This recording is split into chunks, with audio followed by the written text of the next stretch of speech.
tubishimire izina ryawe tubyambaje mu izina rya Yesu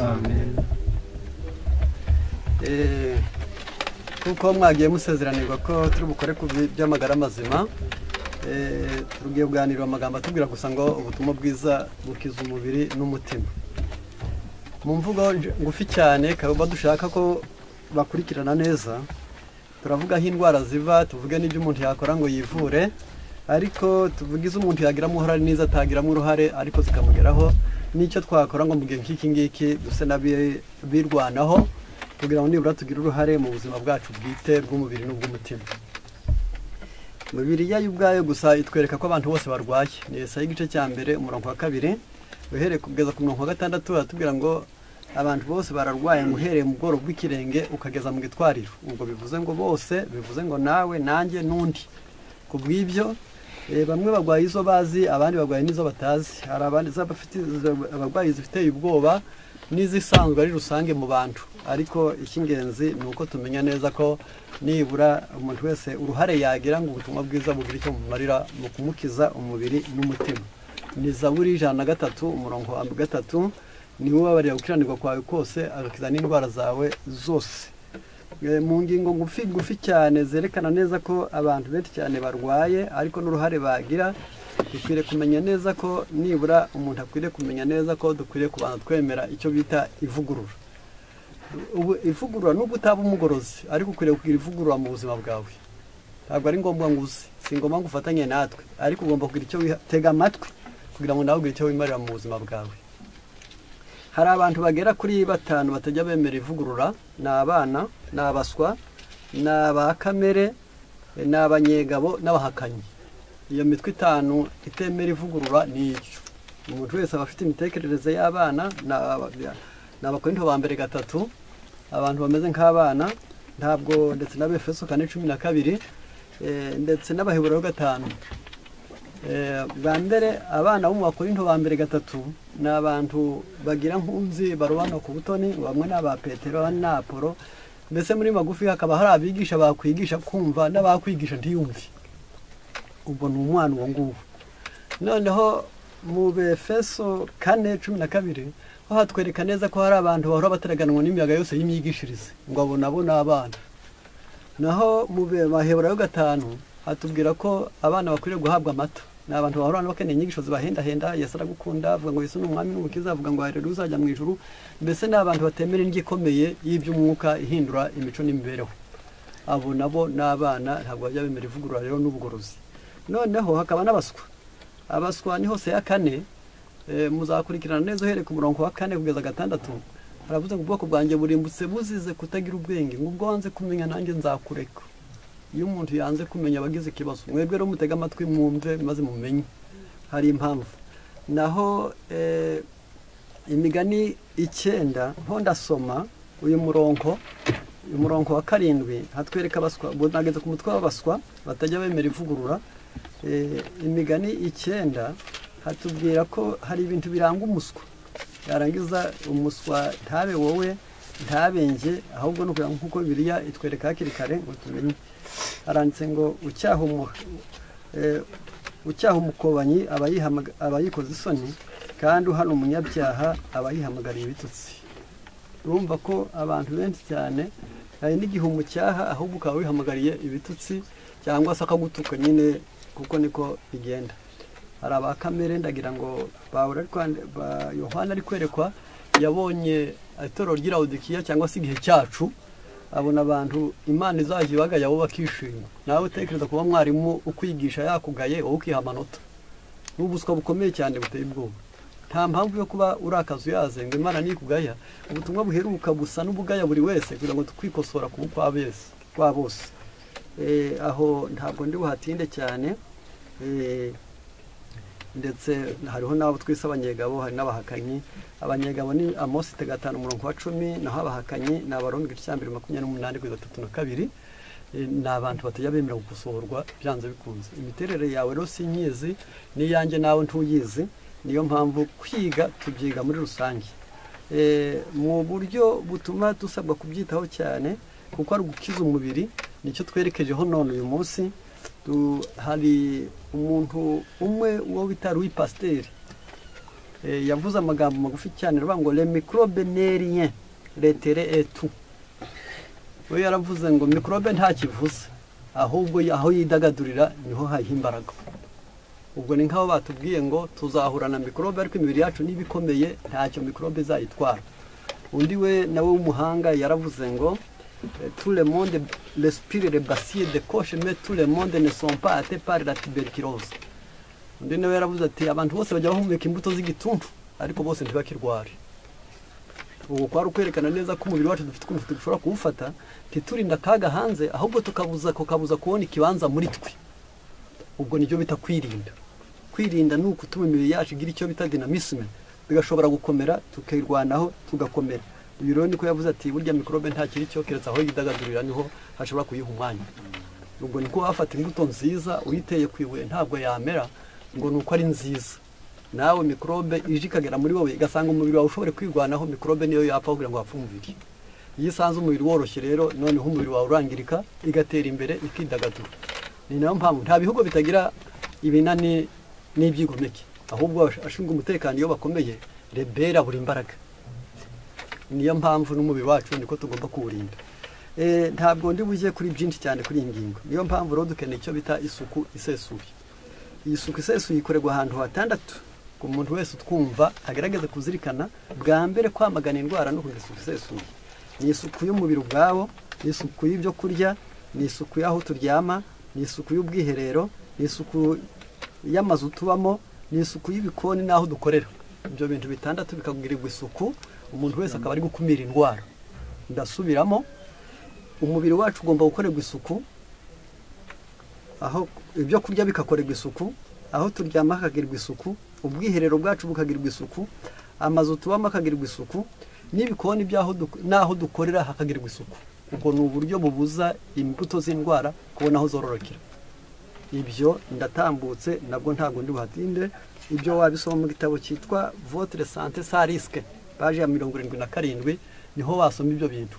Ibyo bita Votre santé sans risque page ya 77. Ndagerageza ngo nibura ibintu byose mbyihutane.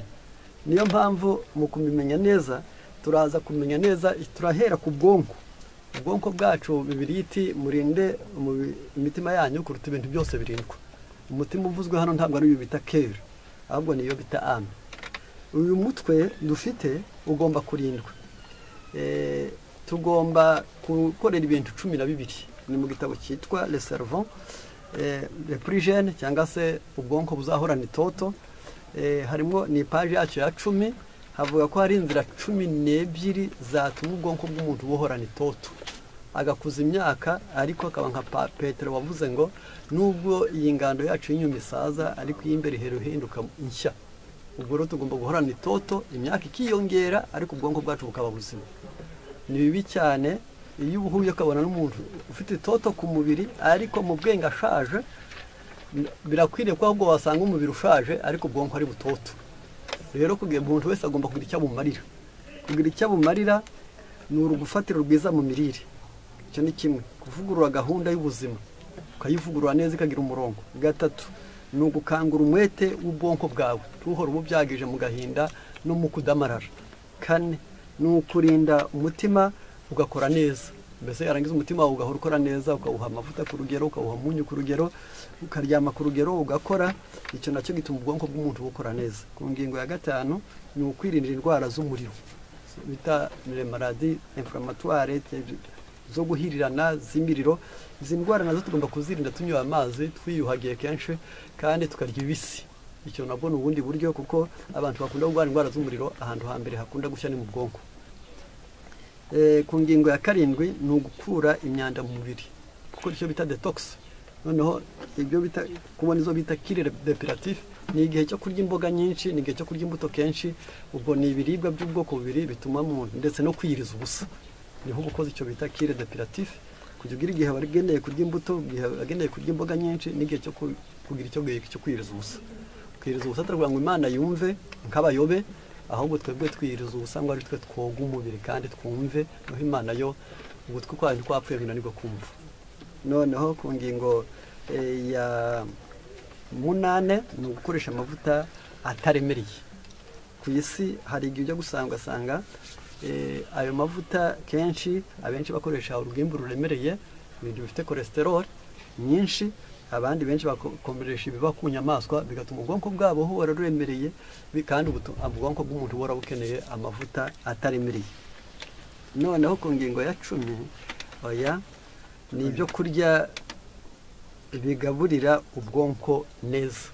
Ubwonko bwacu nabwo burarya byihariye, tugomba kubugaburira neza, bukarya ibyo kurya byabigenewe. Ntitukwiriye kurya kuko bituryohera, ngo turye kuko biduhaza, tubirye kuko aribyo tumenyereye, ahubwo dukwiriye kuba abantu bazi gushyira muri gahunda yo kugaburira ubwonko bwabo, nabyo biburinda gusaza. Iyo ari ingingo ya 9. Ingingo ya 10 ni uguha ubwonko ibituma bukura neza. Ibyo nabyo ni ibindi byiza, tugomba kuririmba, tugomba gusenga, tugomba guseka, ibyo ni ibituma ubwonko bwacu bukora neza, nabyo bigomba gukorwa. Yarangiza aho ngaho. Iyo ari ingingo ya 10. Ingingo ya 11 ni ukugira abagufasha gutunganya.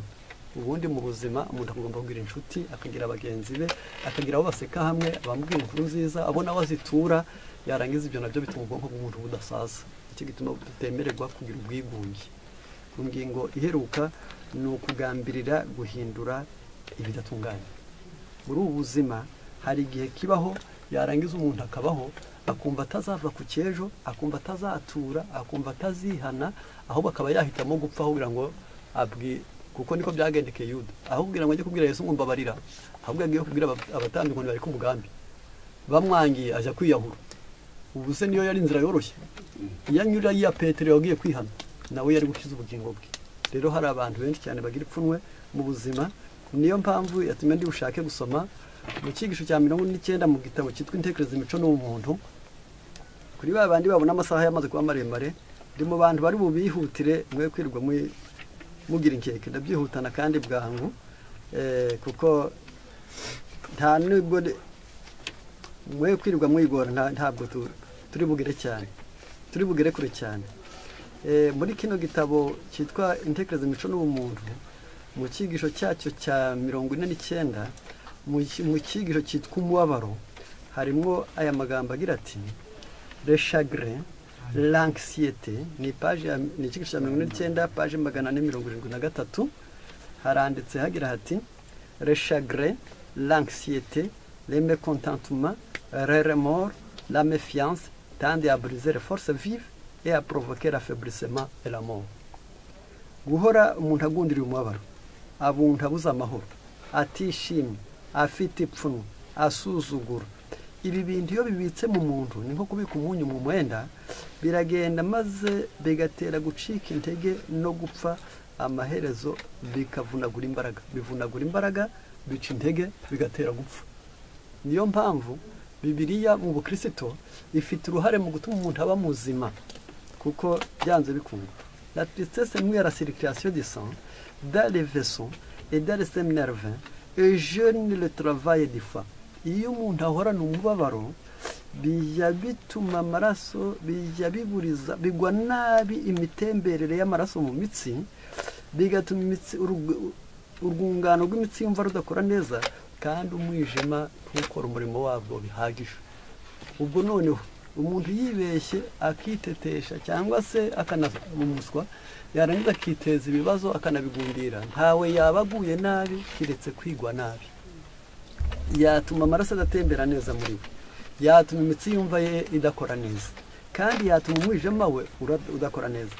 Elle retarde le processus de la digestion et de la nutrition. Ibi bintu bikereza igogora neza, kandi ibyo urya ntibikuyoboke. Eta asclerose la moelle, bikaba bishobora gutuma umusokoro wawe umungwa, uvunagurika, wumagana, do tout l'organisme. Umusokoro wawe aho uzerera hose mu ngingo ukajya ugenda wumaganye. Urukumva ko ubwo nicyo cyatumye Imana itubwira mu mbuto z'umwuka harimo n'ibyishimo. Bizakizwa n'iki rero? Le courage, iyi ntabwo ari yonyine, ni akanyabugabo. L'espoir ni ibyiringiro, la foi ni ukwizera, la compassion ni ukubaho uri umunyampuhwe, l'amour n'urukundo favorise la santé et prolonge la vie. Ibi bintu ko ari bitanu, akanyabugabo, ibyiringiro, kwizera, impuhwe n'urukundo, ibi bintu iyo bibitse mu muntu bimwongerera amagara mazima, bigatera kurama. aha ndatambutse uyu muti nawo ni umuti ku bandi bakeneye ko turwiga imiti, ubwo iyo nayo ni imiti. Ni akanyabugabo, ni ukwizera, ni ibyiringiro, ni impuhwe n'urukundo. Nabyo bigiye kugira ngo favorize la santé et prolonge la vie, bikaba bituma umuntu agira amagara mazima kandi bigatera kurama.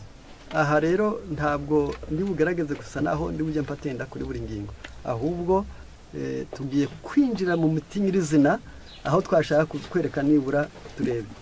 Ndavuga ku barwayi batatu muri Luka 13:11-12 havuga ko hariho abantu batarangaye ngo be kwirinda, batari herekanya murage ry'ababyaye bitanyuze mu bindi byose, ahubwo ukaba ari daimoni utera ubumuga, akabibasira gusa, akaza gusanga umuntu yanywa amazi nk'abandi, arya nk'abandi, akora nk'abandi, abaneza nk'abandi, ariko indwara ziramukonyakone. Ibyo muri Luka hatwereka aya magambo agira ati, Luka 13:11 na 12. Aha ngaha ku bafite Bibiliya bagerageze gusa n'abasoma maze bumve ukuntu hari ukuntu Satani akwibasira wowe mu buryo utazi. Haranditse hagira hati umurongo wa 11 na 12, asangamwo umugore ufite daimoni utera ubumuga. Uwo mugore yari amaze imyaka 18 ahetamye, atabasha kunamuka na gato. Uyu gusa ni igitero cyamuteye cy'abadayimoni, ariko batera ubumuga. Birangije Yesu amusangamo, arangije ubwo wenyine asanga umugore reka yarahetamye, ntayashobora kweguka, yarakonyakonywe byanze bikunze. Utavuga ko yatewe n'inzoga, atari itabi ryabiteye, ahubwo ari dayimoni utera ubumuga. Kuko bamwe batera gutukana, abandi akabatera kwangana, abandi akabatera ubunebwe, abandi akabatera kubeshya, abandi akabatera intambara z'amoko, abandi akabatera gusuzugura, abandi akabatera ubwibone, abandi akabatera kwambara ubusa. Uwo nawe yari yaramuteye, amuteje gusa ubumuga. Umurongo wa 12 kawumva icyo Yesu yakoze, kugira ngo nibura wumve icyo byari bishatse kuvuga, cyangwa se icyo Yesu yamumariye, kugira ngo nawe ahuri Yesu niba hari ukuntu Satani yaguteye, nawe azagutabare. Aranditse hagira hati 12, wari umurongo wa 11, tusubira wa 12. Haranditse hagira hati 13, haranditse ku murongo wa 12, Yesu amubonye aramuhamagara, aramubwira ati, mugore, ubohowe ubumuga bwawe. Ubwo cyabaye icyo bita miracle direct, ni igitangaza cyahuranije. Ntabwo yamufugutiye ibyatsi, ntabwo yamujyanye mu kidendezi, ntabwo yamuhomye kakondo, ahubwo aramubwira ati, mugore ngwino, ubohowe ubumuga bwawe. Ni dayimoni wamuteye ubumuga, uwahuye nawe akamukiza ninde? Ni Yesu. Icyo nacyo abantu bajya bamenya ko Yesu aracyakiza, ariko ntabwo iyo bigeze igihe cyo gukorera igitangaza nk'icyo cyahuranije, Yesu ntabatuma, ahubwo hagaragaye ko ari bo bigendeye, kugira ngo ejo uzashaka abagukorera ibitangaza, kandi kino cyo Yesu niwe ugikora wenyine, muri icyo bita miracle direct. Noneho ntawatuma. Iyo Yesu ashatse gutuma, hari aho yatumye akondo, hari aho yatumye abigishwa be, ariko aha ho yaramwibwira ngo niwe wamurebaga, abandi ntibari bagize bate, ntabwo bari babizi. Ibyaha bitera indwara. Yohana 5:14. Ibyaha nabyo bishobora gutera indwara, byo ni ubwabyo gusa, yarangiza bikagwa abantu nabi. Aha ngaha muri Yohana 5:14 harimo aya magambo ngiye gusoma. Yohana 5:14, aho nibwira ko abantu benshi cyane bashobora kuba barahakurikiranye bakanahumva. Haranditse hagira hati, hanyuma y'ibyo Yesu amubona mu rusengero, aramubwira ati, dore ubaye muzima, ntukongere gukora icyaha, utazabona ishyano riruta irya mbere. Ubu uyu nguyu ibyaha yari afite yari yarabitewe, indwara yari afite yari yarabitewe n'indwara, wawe n'ibyaho. Murabyumva neza? Yesu aramubwira ati, noneho rero dore ukiza za ndwara, uramenye ntukongere gukora icyaha. Ni ukuvuga ngo hariho abantu benshi cyane buno ubwira ukamubwira uti, amatara aremereye jya uyareka, dore urwaye umwijima, ngo mwe nzayareka igihe kingana iki? Yesu arakubwira ngo ntukongere gukora icyaha. Ati, amazi uyanywa ku rugero, dore impyiko zawe ntabwo zizi kuyungurura neza. Yarangiza ngo ngewe numva ngomba kunywa menshi ubundi ati nyabuna jya urya kare we kurya nimugoroba dore umutwe wawe n'umunyantege nke ngo nta mwanya mfite wo kubiteka kare uri kumva ko Yesu arakubwira ngo kira ariko ntukongere gukora icyaha iyo ni ingingo ya kabiri hari indwara ziterwa n'ubugoryi gusa byonyine ubwabyo gusa ubugoryi bukakwinjiramo indwara zikaba zose ni Mizaburi 107 wa 17 kugeza 20 ubugoryi bushobora gutera indwara niyo mpamvu nabyo hari zitewe n'abadayimoni utera ubumuga hari zitewe n'iki n'ibyaha hariho n'imiterere gusa y'ubugoryi ikazana indwara ibyo ngo bagahuga ibyo kurya bikagera hose muzabisanga ntabwo nshaka kubitindaho cyane icyo nari ngendereye kwarwa nkuko mwakumva ko byanze bikunze tugomba gukora ibituma umuntu wese agira mu ruhare niba ari dayimoni utera ubumuga Yesu arahari niba ari bitera gukora icyaha ntukongere gukora icyaha niba ari gutera ubugoryi ubwenge nibuhuze dusaba Imana ubwenge kugira ngo umuntu amenye neza ubwo wenda ntanze nk'ikitegererezo wenda mu mvugo ngufi karoti na pome na tungurusumu udatwite ukabirya nimugoroba ukabikora iminsi 7 byakuvura hemoroide ntibya bivuye hemoroide gusa ahubwo bya bishyize uturandaryi mu mara manini yarangiza kwituma kwawe nuko bikaba bivuye n'impatwe niyo mara nuko bimeze umuntu wakubwira nkuko ubaza kubivuga ubugoryi bukamubwira ngo mbe ngo none kwihenda kaho atazi ko kwisoko atageraho yagurwa noneho kikaba ikibazo ibyo mvuze ntabwo ndi kugereranya ahubwo ndi kuvuga umuti wa hemoroide yarangiza kugira nkuko twajya twituma neza rero ariko hari igihe ubwira umuntu kamubwira ibyo yakora ngo yitume dore ko buryo umuntu asabwa kwituma 3 ku munsi yituma rimwe ku munsi akaba ari aho risk akaba ubuzima bwe butangiye kwinjira mu kaga iyo bita pante rouge ibyo mpamvu kwituma ubyutse ukwiriye kwituma wamara gufata twa mu gitondo kwituma wongera gufata ibya nimugoroba ukongera kwituma ubwo ukaba buri uwo munsi burya amara yawe wayakoropye nta myanda yibitsemo ubwo bufite amahirwe kukubwira ibyo rero ngo birye ariko ubugoryi bushobora kwanga fete ngewe tungurusumu sinyikunda undi ati karoti yaba ari mbisi atigira kwanza n'ibintu by'urushamba yarangiza ati pome ntabwo ngenge nyishobora ugasanga aho gushobora umuti ugasanga aho bashobora kurwara kikaba ikibazo niyo mpamvu yo kwita kuri ibi bintu neza rero kuko umugambi ari ukumenya neza icyo twakora nagendereye ndanyura ku bintu bitatu kuko umugambi ari ukuvura kugira ngo nibura turebe nashatse guhera mu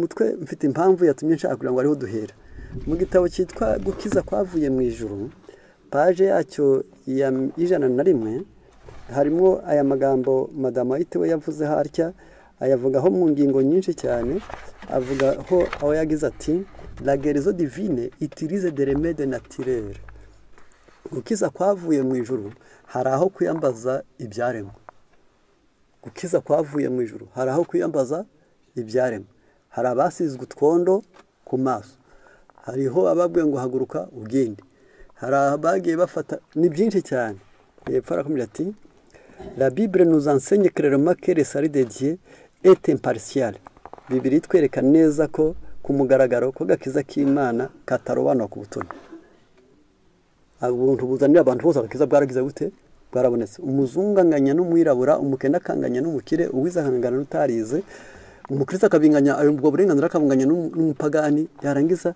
Imana ntirobanura ku butoni agakiza kazanira abantu bose agakiza karabonetse hepati la grâce de Dieu source de salut pour tous les hommes a été manifestée kuko ubuntu buzanira abantu bose agakiza bwarabonetse ni Tito 2:11 de plus non seulement Dieu s'intéresse à notre santé spirituelle et à notre salut mais aussi à notre santé physique et à notre bien-être ntabwo Imana ishimishwa gusa nuko tuzagira ubuzima bw'iby'umwuka gusa nta nubwo ishaka ko dukizwa gusa ahubwo Imana ishaka nuko tugira n'impagarike nzima no kumva tuguwe neza kuryama ugasinzira Imana birayinezeza kugenda ugashobora guhina no guhinura Imana birayinezeza yarangiza kuvuga ugashobora kuvuga birayinezeza mbese muri magufi ntabwo Imana ishaka kuzabona ubugingo gusa ahubwo irashaka ko no muri ubuzima ugubwa neza ukumva wishimye iyo niwo mugambi w'Imana hepfo harakomeje hagira hati bien aimé je souhaite que tu prospères à tout égal nicyo gituma mu Rwanda 3 rwa Yohana igice cya 2 haranditse ngo ndashaka kugubwa neza ukaba mutaraga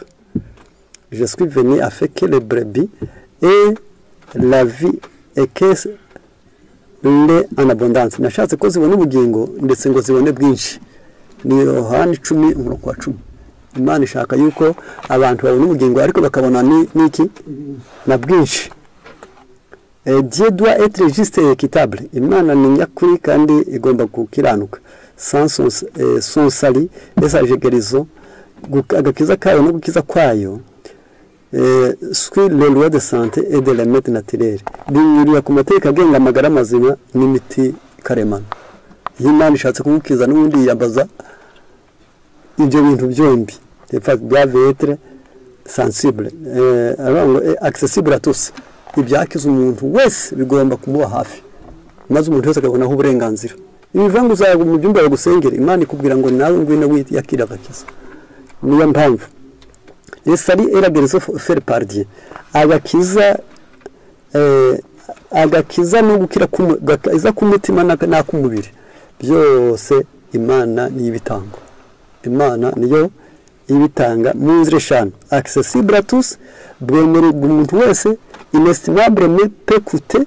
Imana ifite ibiti bitangaza, ifite imiti itangaje ariko ihendutse. Imana ifite imiti itangaje ariko igizite. Wenda wabitekereza, utekereje ko umuntu anyoye amazi akihagarika yabatanze litiro y'amazi meza nibura yaba hagati ya 500 niba ari kwiduka, cyangwa ukayateka bwite watanze amafaranga 20 nko mu kirere turimo, yarangiza ukabona amalitiro 20, ukayateka akaba yo kunyobwa nibura n'abantu 40, yarangiza umuntu wese impyiko ze zigakora neza. Ariko bawukorera dialyse none nk'ibitari iby'Imana, amafaranga watanga ntibari kundangana. Nawe utekeza amafaranga 20 kugaburira abantu 40, ariko ukoze dialyse y'umwanya umwe ikaba mu 170 ngahe kandi ufite ibyo bita assurance. Ibyo Imana ikuvura hakoresheje make profond mais facile à comprendre. Bibyimbitse by'Imana ariko bikumvikana mu buryo bworoshye. Bibyimbitse ariko bikumvikana mu buryo bworoshye. Kane simple à appliquer dans la vie quotidienne. Gukiza kw'Imana kuroshe gukoresha mu buryo bwa buri munsi, mu buzima bwa buri munsi. Kukumbwira ngo urye karote 2 iminsi 7 utaranywa amazi mu gitondo ukabuvuye inzoka z'amoko 6. Akaba karote 14 mu gitabo cyitwa La nature votre santé niko avuga iyo ukuntu karoti ivura inzoka. Gufata karoti yarangiza ukayirya amaso akareba neza, ugafata tungurusumu ukayihonda-honda, wamara kuyihonda-honda neza ugashyira mu gatambara keza ukazirika umwana mu ijosi, inzoka akazisohora mu gitondo.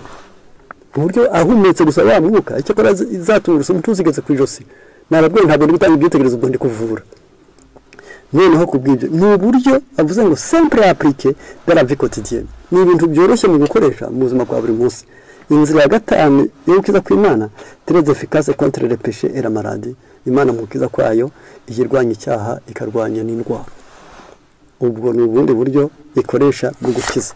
Noneho ugiye ukajya ku ngingo y'abango les remèdes naturels de l'Ancien Testament, les remèdes naturels du Nouveau Testament. Gukiza kw'Imana gusanzwe yarabikoze mu Isezerano rya kera, irongera yabikora mu Isezerano rishya. Ndagira ngo aho ngaho wabisanga muri Yesaya 3:8-21, aho umuntu yakirishijwe kwishyiraho umunyinya gusa, yarangiye imbuto z'umutini, ahandi bakoresheje akondo. Ubu ni gukiza kw'Imana ntabwo ari bishya, ahubwo birasanzwe. La méthode de guérison approuvée par le ciel. Hariho gukiza rero kwemewe n'ijuru. Hariho gukiza ariko kwemewe n'iki? N'ijuru. Il y a plusieurs manières de pratiquer l'art de guérir. Hari uburyo bwinshi bwo gukoresha gukiza. Mais il n'y a qu'une approuvée par le Seigneur. Hariho bumwe gusa bwemewe n'Imana. Les remèdes de Dieu sont des simples agents naturels. Gukiza kw'Imana n'Imana ni ibyaremwe bisanzwe. Gukiza kw'Imana ni ibyaremwe ariko bisanzwe. Ibyo se ni kibihe rero pire ngo umwuka duhumeka mwiza, amazi tunywa, la propreté ni isuku, une alimentation convenable, ni ukurya ibyo kurya byiza, pire imibereho iboneye, une ferme confiance en Dieu, no kwiringira Imana byuzuye. Sont des remèdes de la carence fait mourir des milliers de gens. Ibi bintu muri kubona byoroheje bitya, kubura amazi meza, kutanywa amazi meza, kutagira isuku, imirire idakwiriye, kugira imibereho iboneye, kubura imibereho iboneye, kutiringira Imana gusa, ibyo byose ni imiti benshi badakoresha, maze ibihumbi n'ibihumbi by'abantu bakarimbuka, maze ibihumbi n'ibihumbi by'abantu bakagira bate bakarimbuka. Niyo mpamvu rero aho ngaho ntabwo mpatinda cyane mu ngingo nashaka kuvugaho gato cyane. Ngiye kuvuga kuri B ya 12 ndabangana ku musozo. B ya 12 mu gitabo cyitwa Votre cerveau, avant garder votre cerveau jeune, bakore abivuga ngo ijwi rya mu buryo bwatuma ubwonko bwacu bukora neza, harimo inzira nyinshi cyane yatuma cyaka kuvuga ngo nibura buri wese agerageza kumva neza. Iki gitabo cyitwa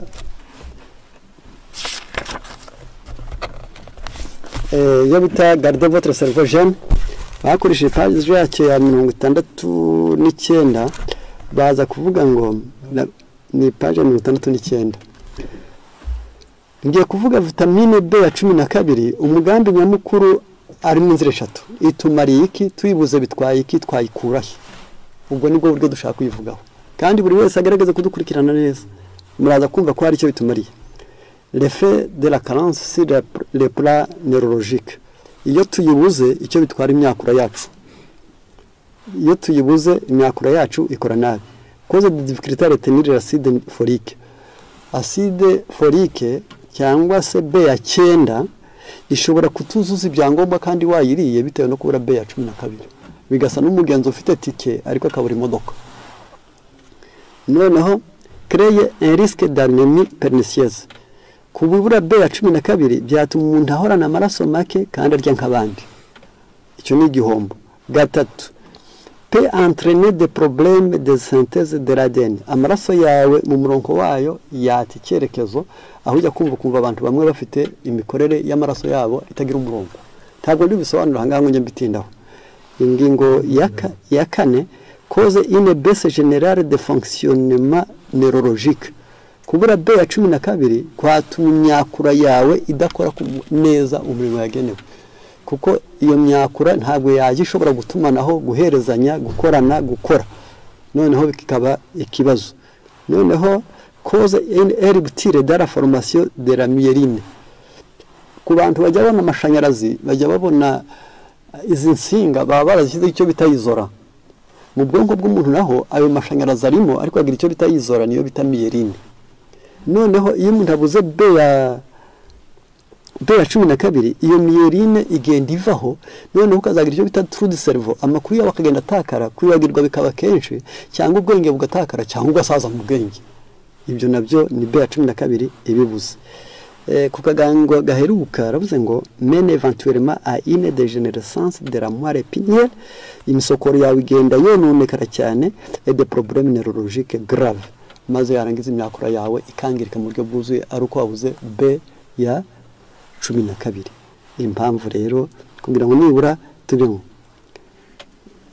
ntabwo ndi bugerageze gusa naho mbitindaho cyane, ahubwo ndagerageza kwirukanka kwindwa ngo source alimentaire, aho twabikura mu byo kurya. Noneho rero aka kantu mukazirikane neza.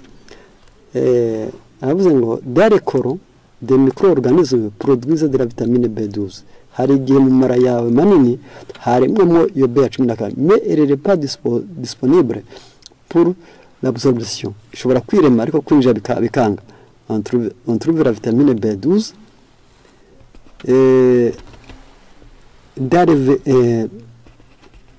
les végétariens peuvent développer une carence en vitamine B12. Cyane abarya ibimera bo bahura n'ikibazo cyo kuba yabankeye. Ubwo niyo mpamvu yatumye nshaka kunyura aha hantu, kuko abantu benshi cyane bayivuza mu mata, bayivuga mu magi, ariko abango igenda rero bigenda bite.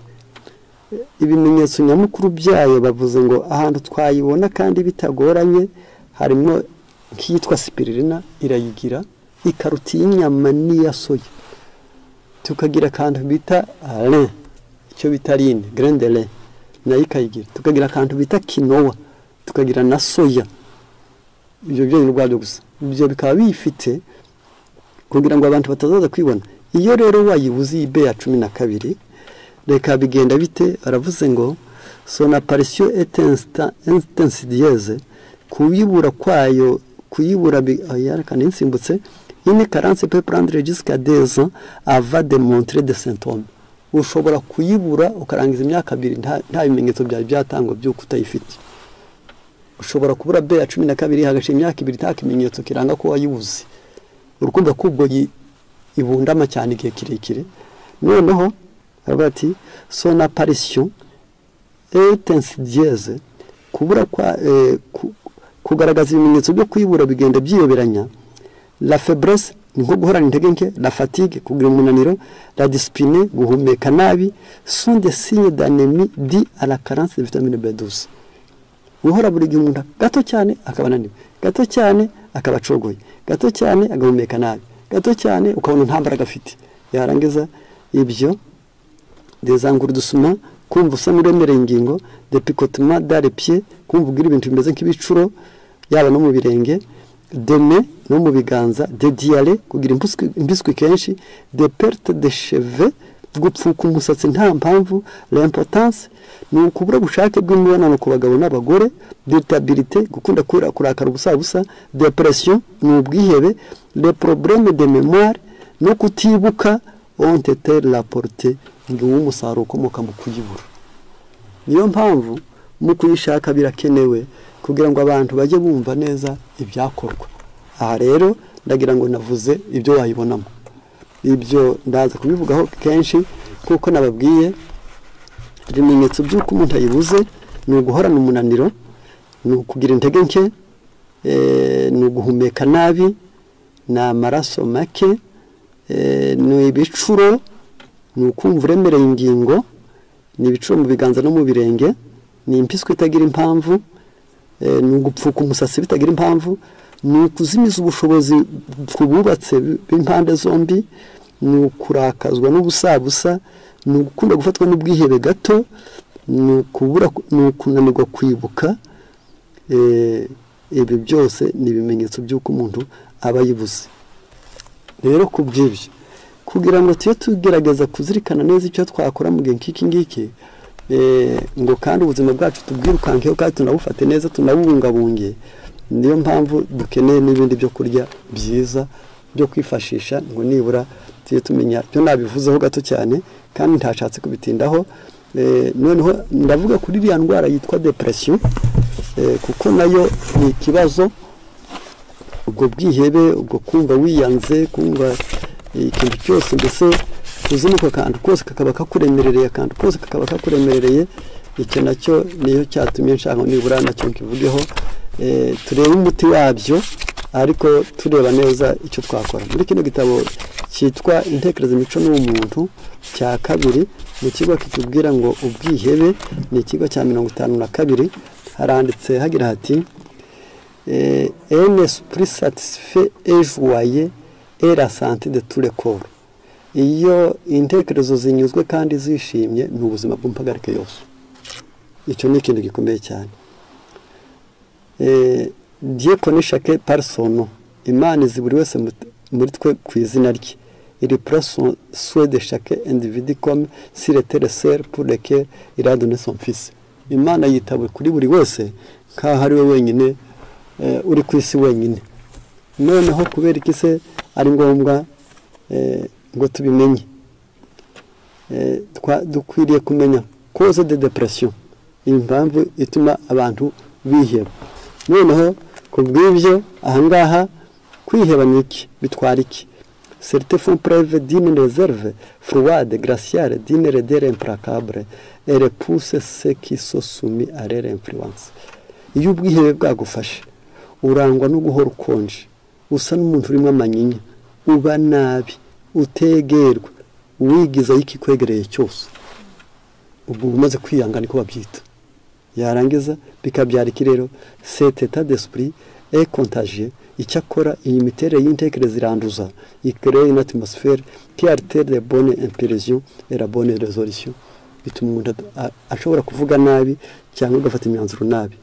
Il bloque l'élan naturel de la sympathie, de la cordialité, de l'amour humain. Ibi bintu iyo biri mu muntu bizimiza impuhwe, bituma impuhwe zishira, gufatanya n'abandi bikanga no gukunda abantu bikanga. Urumva ko umuntu abahuye n'ikibazo. noneho murabisoma muri icyo gitabo cyitwa intekerezo imico n'umuntu ariko ngeweho nashatse ngo nibura buri wese agerageze kumva ni paje muri igitabo cyitwa gusa bakoreshejemo amagambo maremare nashatsemo kuvugamo make kandi nifuza ko buri wese yagerageza kumva arimo contre la depression dore ibyo kurya muzajya murya ngo mudatazigera murabire kwishima agaseka akanezererwa kuko kwiheba kugufashe wahura n'ikibazo cyo kunanirwa guhuza n'abandi niyo mpamvu ravuze ngo le céréales intégrales tugomba gukoresha ibinyampeke ariko bimeze nk'uko Imana yabiremye aha bavuze ibyo bita pain complet ni ingano ziba zimejeje yarangiza gasebwa zikazahuzwa na soya nayo yamejejwe igakorwa nk'umukati umuntu akarya umukati wuzuye uwo nguwo birahagije ngo iyo byongereyeho sezame wabwiza akamaro kanini cyane gateye ubwoba ibyo ntabwo nabyo ndibitindeho cyane icyo nari ngendereye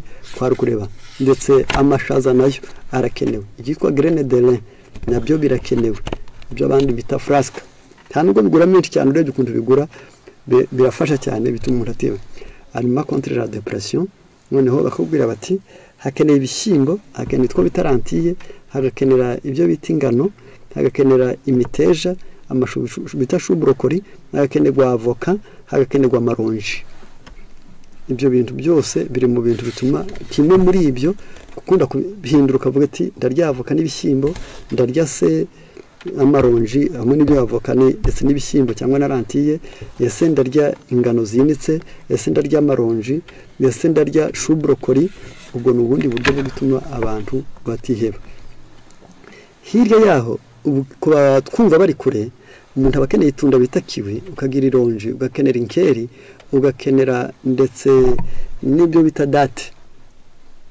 ibyo nabyo byose ni imbuto zituma ubwonko bw'umuntu butiheba yarangiza kuko niba abantu bafata imodoka neza bagafata inzu neza bakibagirwa ubwonko neza kubufata neza haba hari ibimenyetso by'uko kumenya ari guke cyane niyo mpamvu yatumye nshaka ngo nibura nzasome gato cyane ku ngingo yitwa gufata neza ubuzima bwacu ukoresheje mu gitabo cyitwa DSA-57 aha naho ndaba ngeze ku muti ukomeye nashaka ko buri wese yagerageza kumva neza ntabwo turiho mu gihe cyo gupfa gusa no gupfa kurya gusa bakoreshejemo iri jambo ngiye gukoresha page yacyo DSA-57 page 273 bavuga gufunza ibintu bitatu bikomeye ni ugufata karoti urunyanya na konkombe ibi bintu munyumve neza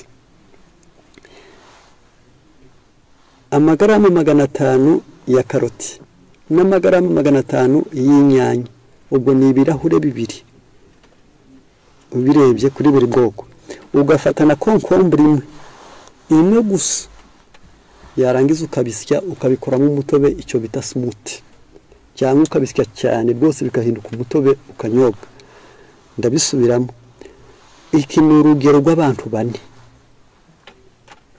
ubwo bivuze ngo uba ufite hafi amagarama 1250 wagaba kane ugasanga bisa naho umuntu wese agiye gukoresha amagarama 300 ubwo birenze ikirahuri ibi bintu iyo bikoreshejwe byonyine ubwabyo karoti ni igice cy'ikiro inyanya ni igice cy'ikiro ariko uri gutegurira abantu bane na konkombre imwe ubwo bivuze ngo bisa naho buri wese afitemo agace gato cyane kuri yo ugakora umutobe wayo uba ugiye gukingira ibintu bikurikira la prévention du cancer notamment celui des organes digestifs celle du poumon et celle de la prostate by'umwihariko uyu mutobe y'inyowe aba ari urukingo rwa kanseri by'umwihariko mu myanya igogora mu buhumekero no muri prostate tekereza ikintu ukiraho kiguze make karoti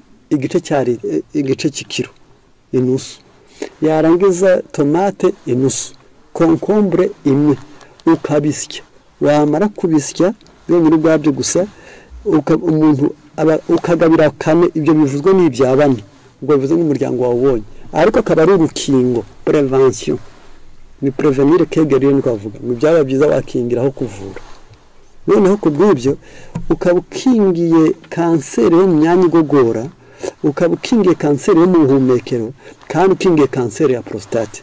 Icyo ni kimwe. La prévention de l'artériosclérose, imitsi y'abantu igenda imugara, yumagana, iziba, igorama, ubwo ibyo biragenda bikayoroshya ikarambuka neza ntuyunanirwa guhindura. Gatatu, le renforcement de défense anti-infectieuse. Ibi bintu ko ari bitatu iyo bikoreshejwe biba byongereye abasirikare b'umubiri mu kurwanya indwara z'ibyuririzi, izo bita infection. Noneho ubwo nibwo buryo bwiza. Nsigaje kimwe gusa yarangiza nkaba shoje. Impamvu kubw'ibyo iyo duhagaze gutya hari aho tugera ukabona bisa naho abantu benshi bibabona bisa naho twasohoye, ariko iyo ni imiti yoroshye mwene muntu yari akwiriye kumenya neza kugira ngo nibura tubashe kumenya neza. Aha 260 y'iki gitabo hatubwira andi magambo nayo atubwira icyo twakora mu gihe cy'iki ngiki. Barakubwira ngo legime de courge et d'orange, gufata igihaza n'ironji ukabikora mu mutobe. Ibi byose biradukorera iki? Ndetse bakubwira ngo ugashyiramo n'ubuki, ndetse bareme mbere ndi guvuza amapaje abiri bagashyiramo n'indimu. N'ironji, n'igihaza, n'indimu, n'ubuki. Ibi bintu bakora umutobe wabyo ukabisya. Niyo mahirwe y'amashanyarazi dufite, niyo mahirwe y'ibihugu bitera imbere bikazana nk'ibyuma bibeta nka za mixer, yarangiza dutono utworoheje n'udukomeye. Ibi bintu bavuga ngo ikiro kimwe cy'igihaza n'ikiro kimwe cy'ironji yarangiza ukabihuza n'ubuki bungana n'ibiyiko 4 n'indimu, waba uvuye ibi bikurikira kuko nababwiye ngana ku musozo. Waba uvuye indwara z'ibyuririzi zo bita infection, ukavura indwara z'ibihaha, ukavura indwara za kanseri, ukavura indwara z'amaraso, ugatuma kororoka abana mu nda bamererwa neza. Ubwo kugira ngo twaduhinja tuvamo utuza tudakwije ibiro, utuza tumugaye, utwo twose. Ubwo nibwo buryo bwiza. Igihaza ni ikiribwa benshi bibwira ngo kirahenze, ariko igihaza ni ikiribwa gikomeye kandi abenshi bibwira ngo nigomba kugiteka. Oya ni imwe. Noneho ibi nibihuza barakubwiye ngo icyambere les infections ta du fait de soins effets préventifs de son action rafraîchissante et hydratante en cas de fièvre. Cyane cyane bikurinda indwara z'ibyuririzi mu gihe urwaye umuriro. C'est un guide idéal pour des malades qui souffrent d'une infection qui sont légères ou graves, aiguë ou chronique. Ibi bintu byakuvura iyi infection ya grippe iramutse yoroheje cyangwa ikomeye, ishaririye cyangwa ari ubumuga yarahindutse karandi. L'appareil urinaire ku nzira zo kuyagarika. Grâce à son effet diurétique, elle convient en cas d'infection urinaire comme l'érythrite, la kystite, la gynonéphrite. Akaba rero iki kinyobwa cyafasha abantu barwaye inzira ziva mu zivana inkari mu mpyiko zijyana mu ruhago, cyangwa utubyimba ku ruhago byo bita kystite, yarangiza cyangwa se impyiko zizibo. Ibyo birakenewe cyane. En vical, elle est riche en carotène, en substances antioxydantes qui protègent la rétine. Ati mubire abantu no kureba uyu mutobe wavura indwara zo kureba kuko warinda n'ibintu by'amashaza n'indwara z'imboni. Igiheruka la prévention du cancer, n'urukingo rwa kanseri. Ngiyi impamvu dukeneye kumenya neza ko amagara yacu tugomba kuyarinda, tugakoresha imiti yoroheje y'Imana, tukagendera kuri gahunda Imana yategetse. Buri wese agahinduka umurinzi w'ubuzima bwe n'ubw'abagenzi be. Yarangiza ukamenya neza ko iyo witeje ingorane ziteza n'abandi, ukaba mwisurinze ubwonko bwawe, ukamenya ko ubutumwa bwiza bukiza umubiri n'umutima. Imana ibiduhere mu izina rya Yesu. Amen.